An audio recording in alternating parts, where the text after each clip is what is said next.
বঙ্গোপসাগরে সৃষ্ট নিম্নচাপটি বর্তমানে মৌসুমী স্থল নিম্নচাপের রূপ নিয়ে দক্ষিণ ঝাড়খণ্ড ও তৎসংলগ্ন উড়িষ্যা এলাকায় অবস্থান করছে। এর প্রভাবে দেশের বন্দরসমূহকে ৩ নম্বর স্থানীয় সতর্ক সংকেত দেখিয়ে যেতে বলা হয়েছে। দেশের উপকূলবর্তী জেলাগুলোতে দ্বিতীয় দিনের মতো চলছে দমকা হাওয়া সহ বৃষ্টি। বৈরী আবহাওয়ায় বিপাকে পড়েছেন কৃষক, জেলে, দিনমজুর সহ খেটে খাওয়া মানুষ। প্রতিনিধিদের পাঠানো তথ্যচিত্রে আরও জানাচ্ছেন সুলাইমান কবির। দ্বিতীয় দিনের মতো বৈরী আবহাওয়া বিরাজ করছে দেশের বিভিন্ন জেলায়। ভোলায় দিনভর থেমে থেমে বৃষ্টি ও দমকা হাওয়া বইছে। ভোলা লক্ষ্মীপুর সহ জেলার ৬টি রুটে লঞ্চ চলাচল বন্ধ রয়েছে। তবে ভোলা ঢাকা রুটে লঞ্চ ও ভোলা লক্ষ্মীপুর ও ভোলা বরিশাল রুটে ফেরি চলাচল অব্যাহত রয়েছে। নিম্নচাপের প্রভাবে জীবন রক্ষার্থে গভীর সমুদ্র থেকে নিরাপদ আশ্রয়ে ফিরে এসেছেন বরগুনা ও পটুয়াখালীর হাজারো জেলে। বিভিন্ন ঘাটে নোঙর করে রাখা হয়েছে শত শত ট্রলার। মৎস্য অবতরণ কেন্দ্রগুলোতে দেখা দিয়েছে তীব্র মাছের সংকট।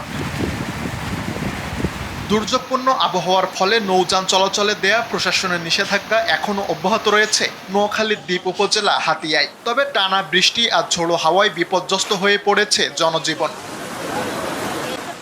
দুদিনের বিরামহীন বৃষ্টিতে অভ্যন্তরীণ যোগাযোগ বিপর্যস্ত হয়ে পড়েছে ঝালকাঠিতে। ভারী বৃষ্টি আর জোয়ারে সুগন্ধা, বিষখালী সহ বিভিন্ন নদ নদীর পানি স্বাভাবিকের চেয়ে কিছুটা বৃদ্ধি পেয়েছে। বন্যার শঙ্কায় দিন পার করছেন নদী পাড়ের বাসিন্দারা। দুদিনের টানা ভারী বর্ষণে বান্দরবানে পাহাড় ধসের শঙ্কা দেখা দিয়েছে। ৭ উপজেলার পাহাড়ের পাদদেশে বসবাসকারী কয়েক হাজার পরিবারকে নিরাপদ আশ্রয়ে সরিয়ে নিতে সংশ্লিষ্ট উপজেলা প্রশাসনকে নির্দেশনা দিয়েছে জেলা প্রশাসন। এছাড়াও বাগেরহাট, খুলনা, কক্সবাজার সহ দেশের বিভিন্ন জেলায় বিরাজমান বৈরী আবহাওয়ায় বিপাকে পড়েছেন কৃষক, জেলে, দিনমজুর সহ খেটে খাওয়া মানুষ। নিম্নচাপের প্রভাবে চট্টগ্রাম, কক্সবাজার, মোংলা ও পায়রা সমুদ্র বন্দর সমূহকে ৩ নম্বর স্থানীয় সতর্ক সংকেত দেখিয়ে যেতে বলা হয়েছে। এছাড়াও উত্তর বঙ্গোপসাগরে অবস্থানরত সব মাছ ধরার নৌকা ও ট্রলারকে দ্রুত নিরাপদ আশ্রয়ে যেতে বলা হয়েছে। সুলাইমান কবির, RTV।